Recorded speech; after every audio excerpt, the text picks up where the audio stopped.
Very good morning aspirants. आज हम पढ़ेंगे 29 मार्च 2024 के करंट अफेयर्स। तो जल्दी से निकालें अपना पेपर पेन एंड करें वीडियो के साथ में ही अपनी नोट्स मेकिंग स्टार्ट। तो आज का जो फर्स्ट पॉइंट है वो है मार्च मंथ के इंपॉर्टेंट डेज। देखिए 29 मार्च है, यानी ऑलमोस्ट हमारा मंथ कंप्लीट हो चुका है, राइट। अब देखिए वैसे तो बहुत सारे डेज हम एक मंथ के अंडर सेलिब्रेट करते हैं, लेकिन यहाँ पे जो मोस्ट इंपॉर्टेंट डेज हैं विद देयर थीम्स हम पढ़ेंगे।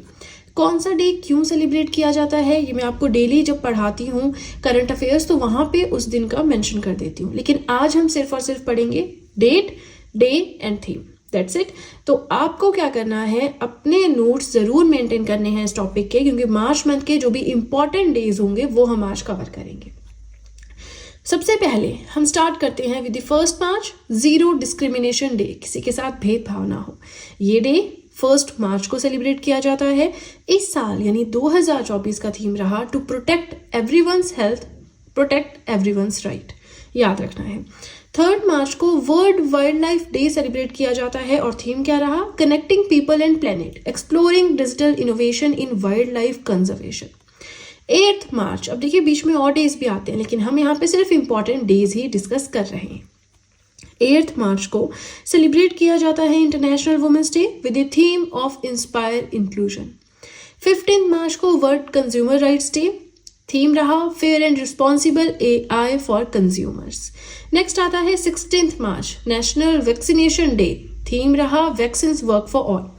ये आपको एज इट इज अपने नोट्स में ऐड ऑन करना है ताकि मार्च मंथ के सारे डेज आपके एक ही जगह पे रिवाइज हो जाएं, but only the important one. अगर इन डिटेल चाहिए तो word sleep day, oral health day और भी बहुत सारे डेज रहते हैं, ठीक है ना। वो मैं आपको डेली जैसे पढ़ाती हूँ करंट अफेयर्स, तो वो वहां पे कवर अप हो जाते हैं। अब अगर हम बात करें 20 मार्च को सेलिब्रेट किया जाता है international day of happiness, and Bhutan ऐसी कंट्री है जो हैप्पीनेस को ज्यादा सुप्रीम मानती है देन GDP, राइट। उनका अपना हैप्पीनेस इंडेक्स होता है, वो उसको ज्यादा सुप्रीम मानते हैं then GDP, gross domestic product. इसके बारे में हमने ऑलरेडी इकोनॉमिक्स में भी बात की है, right. So 20 March international day of happiness का थीम रहा reconnecting for happiness, building resilient communities.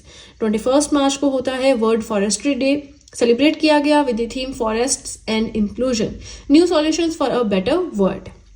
22 March world water day, very very important, leveraging water for piece. ये क्वेश्चंस एज इट इज आते हैं, इसमें कुछ समझना नहीं, कुछ नहीं करना, बस आपको याद करने होते हैं, है ना, और आपका एक नंबर सीधे बन जाता है। तो ये बड़े इजी और बड़े इंपॉर्टेंट रहते हैं। नेक्स्ट आता है आपका 23 मार्च, बहुत सारे डेज। पहले world meteorological day, same date को सेलिब्रेट किया जाता है with the theme of at the front line of climate action. इसी दिन शहीद दिवस, मार्टियर्स डे भी सेलिब्रेट किया जाता है। किस किस को शहादत मिली थी इस दिन, भगत सिंह, शिवराम राजगुरु एंड सुखदेव थापर। अब देखिए शहीद दिवस या मार्टियर्स डे 30 जैन को भी सेलिब्रेट किया जाता है, क्योंकि उस दिन हमारे जो Mahatma Gandhi ji, father of the nation जिन्हें हम कहते हैं, उनकी डेथ हुई थी, ठीक है। आगे अगर हम बात करें 24 मार्च को वर्ल्ड ट्यूबरक्लोसिस डे सेलिब्रेट किया जाता है with the theme of yes we can end TB। And 27 March world theatre day, theatre and a culture of peace. मुझे लगता है कि इस तरह से हमें हर मंथ डेज विद थीम्स पढ़ने चाहिए, ओनली द इंपॉर्टेंट वन। अगर आप सारे पढ़ने लगे तब तो आपके 3 पेज भर जाएंगे मार्च से ही।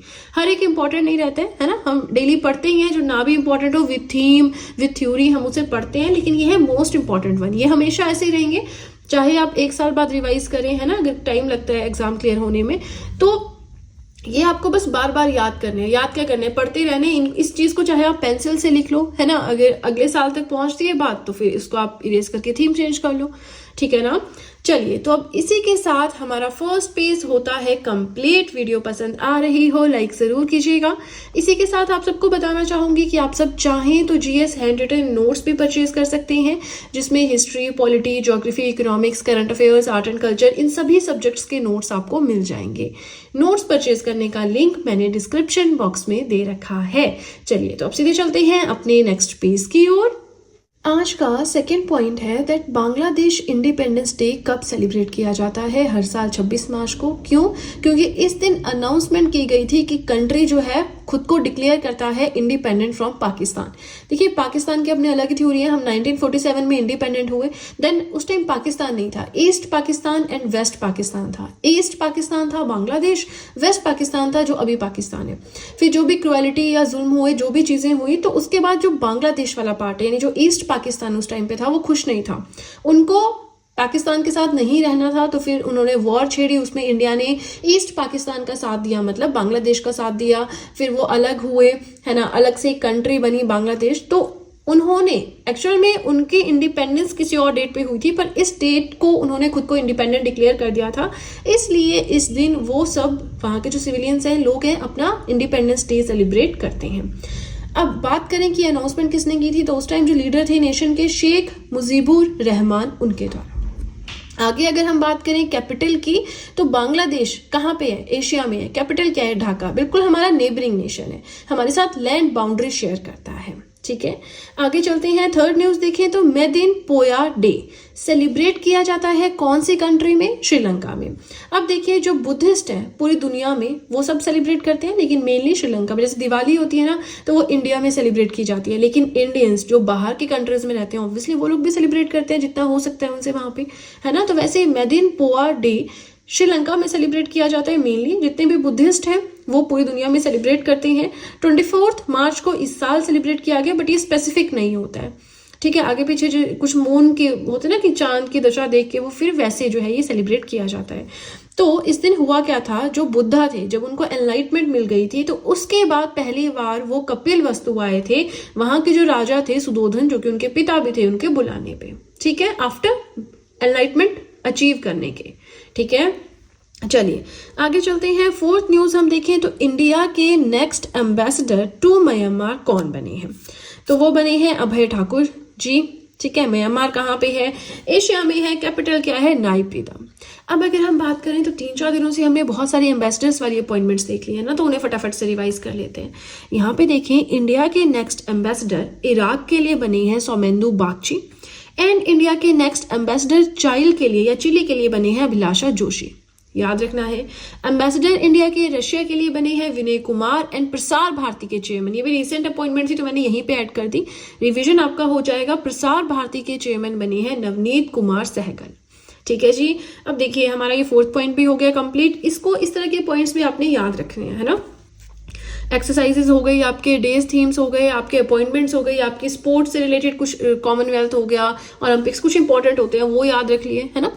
नेक्स्ट हमारा पॉइंट आता है Razia Beg, passed away recently इनका निधन हुआ है। कौन थे, तो थिएटर की दुनिया की एक बहुत बड़ी हस्ती थी, कादिर अली बेग फाउंडेशन की मेंबर थी, इनका रिसेंटली निधन हुआ है, तो याद रखना है कि थिएटर से ही रिलेटेड थी।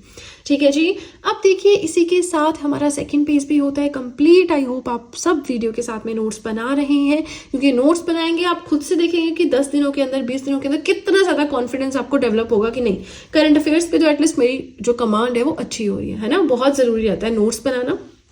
चलिए इसी के साथ आपको 1-2 चीज़ें और बताना चाहूँगी कि आप सब चाहें तो मुझे टेलीग्राम अकाउंट पे ज्वाइन कर सकते हैं, जहाँ पे जैसे कोई वीडियो मैं अपलोड करूँ उसका लिंक शेयर कर देती हूँ, ताकि आप लोगों को अगर नोटिफिकेशन ना भी आए यूट्यूब चैनल की मेरी, तो आपको टेलीग्राम के थ्रू पता चल जाए। सेकेंडली आप सब चाहें तो मुझे इंस्टाग्राम पे फॉलो कर सकते हैं, इन दोनों चीज़ों का लिंक ही मैंने डिस्क्रिप्शन बॉक्स में दे रखा है। चलिए तो अब सीधे चलते हैं अपने थर्ड और अपने लास्ट पेज की ओर। आज का 6th पॉइंट है दैट इंडिया ने एक नया गिनीज वर्ल्ड रिकॉर्ड बनाया है कबड्डी में।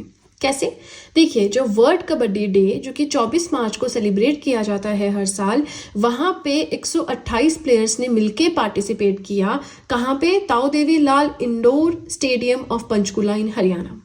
समझ में आ रहा है बात क्या हो रही है। इंडिया ने नया एक रिकॉर्ड बनाया है गिनीज वर्ल्ड रिकॉर्ड में, जो शामिल किया गया है। क्या रिकॉर्ड है कि वर्ल्ड कबड्डी डे सेलिब्रेट किया जा रहा था कहाँ पे, ताऊ देवीलाल इंडोर स्टेडियम जो कि पंचकुला हरियाणा में है वहां पे। तो वहां पे 128 प्लेयर्स ने आके पार्टिसिपेट किया। अब अगर हम बात करें वर्ल्ड कबड्डी डे की, तो 2019 से ये सेलिब्रेट किया जा रहा है। अभी जो गिनीज वर्ल्ड रिकॉर्ड में नाम शामिल किया इंडिया ने इस चीज के लिए, तो इसका सर्टिफिकेट प्रेजेंट किया गया हरियाणा के गवर्नर को, जो कि कौन है, बंडारू दत्तात्रेय। यही पर्सन या यही पर्सनैलिटी चीफ गेस्ट भी थी इस इवेंट पे। ठीक है, चलिए थोड़ा सा हरियाणा के बारे में देख लें, सीएम कौन है ना। चलिए आगे चलें हम, तो 7th न्यूज अगर देखें तो यहाँ पे एक वैक्सीन के बारे में बात कर रहे हैं, MTBVAC। तो ये ट्यूबरक्लोसिस की एक वैक्सीन है जो कि इंडिया में बनाई गई है। फिलहाल इसके ट्रायल्स हो रहे हैं, है ना, सक्सेसफुल नहीं हुए, अभी हो रहे हैं ट्रायल्स।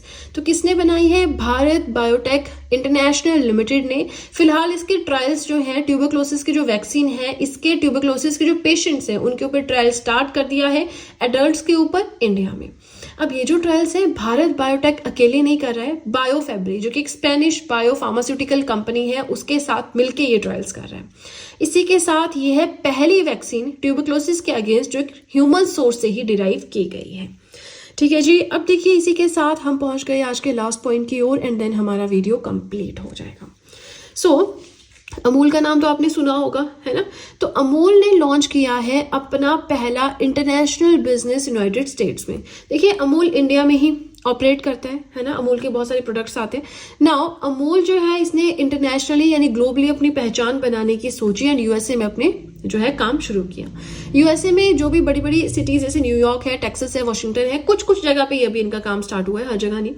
तो अब इन्होंने इस सब के लिए अपना बिजनेस फैलाने के लिए एक एग्रीमेंट साइन किया है MMPA के साथ। अमूल को जो भी प्रोडक्ट्स हैं वो बनाए जाते हैं GCMMF के द्वारा एंड MMPA के साथ एग्रीमेंट साइन किया है। अब ये MMPA क्या है? Michigan milk producers association. ऐसी एसोसिएशन है जो ऑलरेडी यूएसए में है, 108 साल पुरानी एक एसोसिएशन है।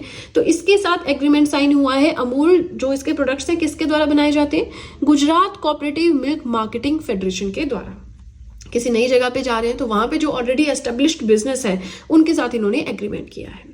अब देखिए इसी के साथ हमारे आज के करंट अफेयर्स हो गए कंप्लीट। मुझे कमेंट सेक्शन में जरूर बताएं आपको वीडियो कैसी लगी, और अगर वीडियो पसंद आई है तो चैनल को जरूर सब्सक्राइब करें, बेल आइकन को प्रेस करें सो दैट मैं जैसे कोई वीडियो अपलोड करूं सबसे पहले नोटिफिकेशन आपके पास पहुंचे। प्लस जो भी आपके फ्रेंड्स हैं जो भी गवर्नमेंट एग्जाम्स के लिए प्रिपेयर कर रहे हैं उनके साथ भी मेरे चैनल का लिंक जरूर शेयर करें so that in hand written notes का उन्हें भी कुछ फायदा हो सके। तो चलिए फ्रेंड्स, आज के लिए इतना ही। अब हम मिलेंगे नेक्स्ट वीडियो में। So that's it and see you soon.